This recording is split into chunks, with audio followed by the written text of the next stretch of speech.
Hiriyaa gantuu akka kanarraa hiriyaa gantuu akka kanatti dabarsitee nama kennitu akka kanatti waan salphaaf jettee jechuudha. Lubbuu namaa galaafattutti firoomurra qophaa ofii mana cufatanii waggaa meeqa jiraachuutu salphataa jechuudha. Jaallatamtootaaf kabajamtoota hordoftoota YouTube chaanaalii Araguu Duulaa akkam jirtu nagaa keessanii nagaa koodha Waaqayyoof haa galatu. Mana kanaaf haaraa warri taatanii subscribe gochuudhaan yaada keessan nu barreessuudhaan nu hordofaa isiniin jira.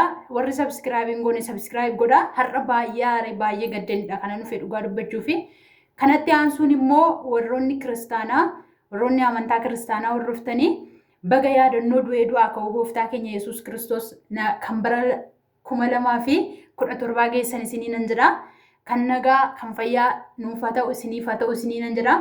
Egaa yaadna narra qabadhee dhufe kuni hordoftoota koo hin fayyada warri nageenye nagaa warri hin beekne hin beeku jedheenidha kanan qabadhee dhufe yoomiyyuu taanaan kan peejii kanarratti poost isinii ta'u waan isin fayyaduuf waan isin irraa barattanidha.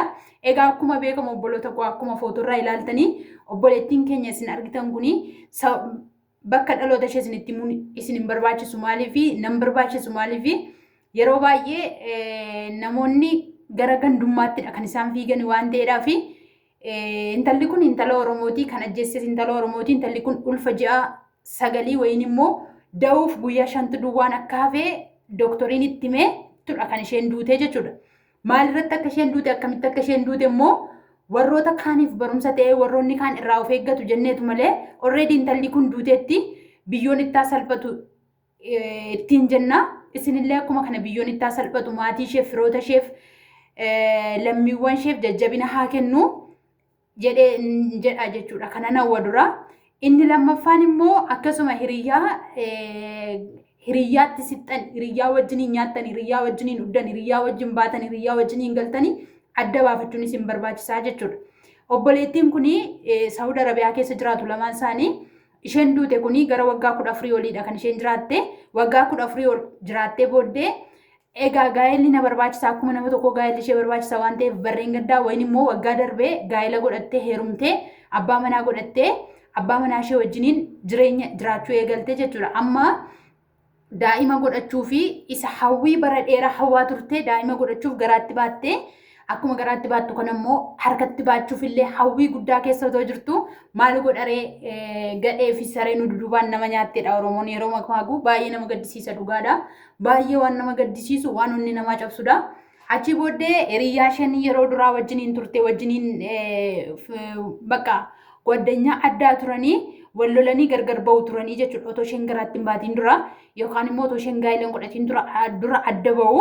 Sana booddee erga adda ba'aniitii erga isheen garaatti baachuu ishee bartee erga isheen da'umsa jala ga'uu ishee bartee qorattee intalli duraan loltee irraa adda baate kuni bilbiltee fi ati amma garaatti baatta waan ta'eef mataa lamaan jirta waan ta'eef dhiifama naa godhi wayin immoo afuunaa jedhi anis dhiifama siin godhaa rabbii jedhiiti jettiin ishi bakka erga ta'e immoo anis dhiifama siin godha erga jettee immoo dhiifama siin godha afuu siin jedheera jettiin.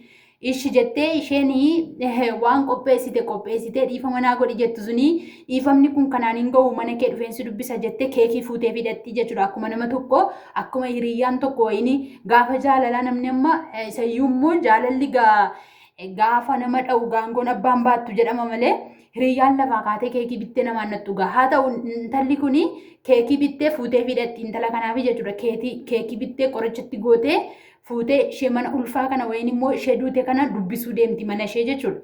Isheen garuu kan gooteetti gaafa keekii kana fuutee dhattu keekii kana muranii gammachuudhaan isheen ulfi kuni bakka hiriyyaan kana dubbisuu dhuftee dhiifama naa gootee anis dhiifama godhee fi kun akka kanatti na kabajjee dhufte keekii naaf iddee dhufte jettee viidiyoo irratti hojjettee manzuumaa irratti hitee tiktookishee irratti fuula tiktookishee irratti gadhiisaa turte jechuudha. Maal godha garuu akka yaadan namaan ta'u takka. Sana booddee isheen keekii fiddee dhufte kuni keekii marrastee wayin immoo keekii qorichatti gootee waan fiddee fi keekii sanallee murtee warra kaaniif kennite akka carraa ta'e isheen ulfi kuni wanti ishee wajjiniin jirti hiriyoota ishee nama lamaa wajjiniin jirti jechuudha. Saayibban ishee warra hiriyyaa durbaa nama lamaa wajjiniin jirti isaan nama 3 ta'anii jiru jechuudha. Isaan sadaniif murtee kennite haati keekii kuni ofii isheetii immoo amma misaa nyaadhee dhufee ani nyaadhu jetteetu keekii kana nyaachuu dhiistii jechuudha. Achi booddee keekii kana viidiyoodhaan otoo muranii viidiyoo waraabanii akkuma isin argitan miidiyaa fudhatee jira. Otoo keekii kana muranii gammachuudhaan nyaatanii nyaatanii ka'anii garuu wanti isaan hin eenne wanti isaan hin abdanne wanti isaan akka kanatti hin eegnedha kan isaan mudatee jechuudha. Yerooma sana warri nyaatanii warri lamaa yookaan warri leexaa suni isaan garaatii hin qaban ilmoo waan ta'eedhaa fi hoomachuma baasuu malee hin gaggabne jechuudha. Isheen garaatti baattu kun garuu dubartiin ulfi akkuma beektan waan tokko hin damdamattu waan tokkotti dhufee jennaan irraa naftu waan ta'eef hoomachi afaanii funyaaniin ishee ba'uu jalqabee baay'ee of wallaalte gaafa isheen of wallaaltu haati keekii kun waan goote waan beektuu fi akka nama ooshuu maal taate eessa keetii as keetii achi keetii jechaa garaashee hin sukkuumti jechuudha. Garaashee irra teessee garaashee sukkuumti akka nama ishee oolchuuf ishee qaqqabaa jiru ishee gargaaraa jirutti garaashee sukkuumti jechuudha. Daa'imni garaatti akka dafee du'uuf.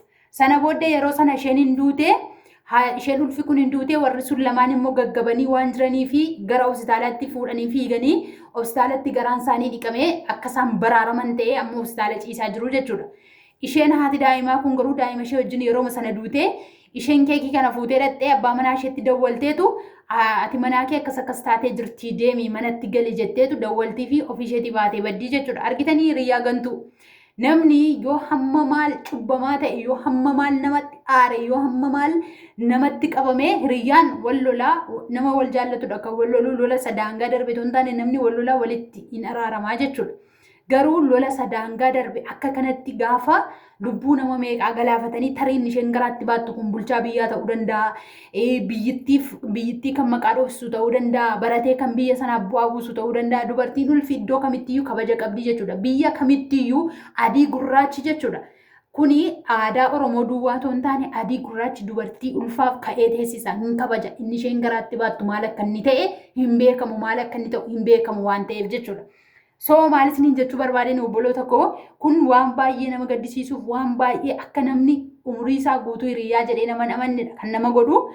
Kanaaf hiriyaatti sixxan namatti sixxan nama wajjin nyaattan nama wajjin dhuddan nama wajjin baatan nama wajjin hin galtan adda baafadhaa isiniin jedha. Kana qofaa miti obboloonni baay'een jireenya dhala namaa irratti kan isaan yakka guddaa hojjetanii jiru isaan kanarraa of eeggadhaa ta'uu baannaan kun akkuma kana otoo haati ishee abbaan ishee yoo mana erga ija mucaakoo waggaa amma kana deesseetoo jedhanii gaafa saaxiniidhaan deebiteetti galtu.